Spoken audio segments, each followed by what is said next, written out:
पिंपरी चिंचवड महानगरपालिका निवडणुकीसाठी प्रभागनिहाय प्रारूप मतदार यादी 6 नोव्हेंबरला प्रसिद्ध होणार आहे, तर नागरिकांना 14 नोव्हेंबरपर्यंत हरकती आणि सूचना सादर करता येतील।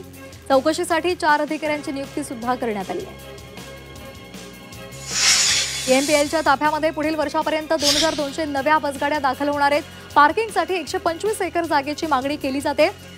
पुणे पिंपरी चिंचवड महापालिका, पीएमआरडीए आणि एमआयडीसीकडे जागा मागण्यात आलेली आहे। त्यापैकी 25 एकर जागा द्यायला मान्यता मिळाली आहे। सध्या जागेअभावी बस रस्त्यावर उभ्या कराव्या लागतात, त्यामुळे वाहतूक कोंडी होते।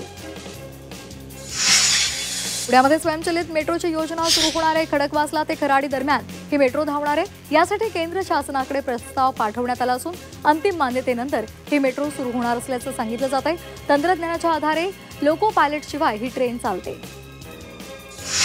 पुण्यामध्ये भारतीय वायुदलाच्या वतीनं सेखोन मॅरेथॉनचं आयोजन करण्यात आलं। यामध्ये 2500 धावपटूंनी सहभाग नोंदवला। वायुदलाचे जवान, त्यांचे कुटुंबीय, विद्यार्थी आणि पुणेकरांनी यात सहभाग घेतला। स्पर्धेनंतर विजेत्यांना पारितोषिक देण्यात आलं। दिवाळीनंतर प्रवाशांची संख्या घटल्यामुळे पुण्यामध्ये 15 नोव्हेंबरपासून रेल्वेच्या 76 फेऱ्या रद्द करण्यात आल्या। हडपसर, लातूर, नागपूर त्याचबरोबर अमरावती, कोल्हापूर या मार्गावर रेल्वे फेऱ्या रद्द करण्यात आलेल्या आहेत।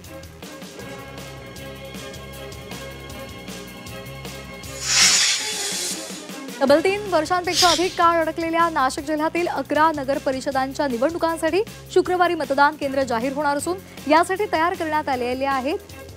भगूर, मनमाड, नांदगाव, सटाणा, सिन्नर, येवला, चांदवड त्याचबरोबर ओझर, पिंपळगाव, बसवंत, त्र्यंबकेश्वर या नगर परिषदांची मुदत संपलेली आहे। निवडणुकीचा कार्यक्रम हाती घेण्यात आला आहे। नाशिकच्या पेठ रोडवरील फुलेनगर इथे शेषराव महाराज चौकामध्ये जुलै महिन्यामध्ये पूर्व वैमनस्यामधून गोळीबार झालेला होता। युवकावर गोळीबार करणाऱ्या फरार संशयित ऋषिकेश उर्फ बाबा गणेश याला शहर पोलिसांच्या पंचवटी पोलिसांनी अटक केलेली होती।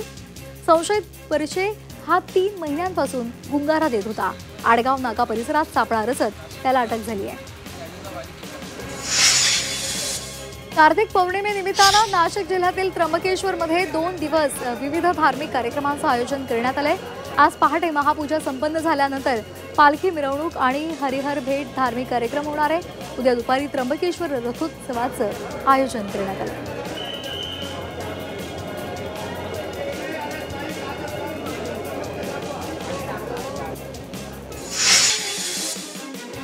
छत्रपती संभाजीनगरच्या घाटी रुग्णालयामधील 600च्या वर निवासी डॉक्टर दुसऱ्या दिवशी सुद्धा संपावर आहेत। डॉक्टरांच्या संपामुळे सोमवारी ओपीडी सेवा विस्कळीत झाली होती। दिवसभरात तब्बल 2500 रुग्ण उपचारासाठी आले होते। मात्र 600 निवासी डॉक्टरांनी संप पुकारल्यामुळे अनेकांना तासनतास प्रतीक्षा करावी लागली।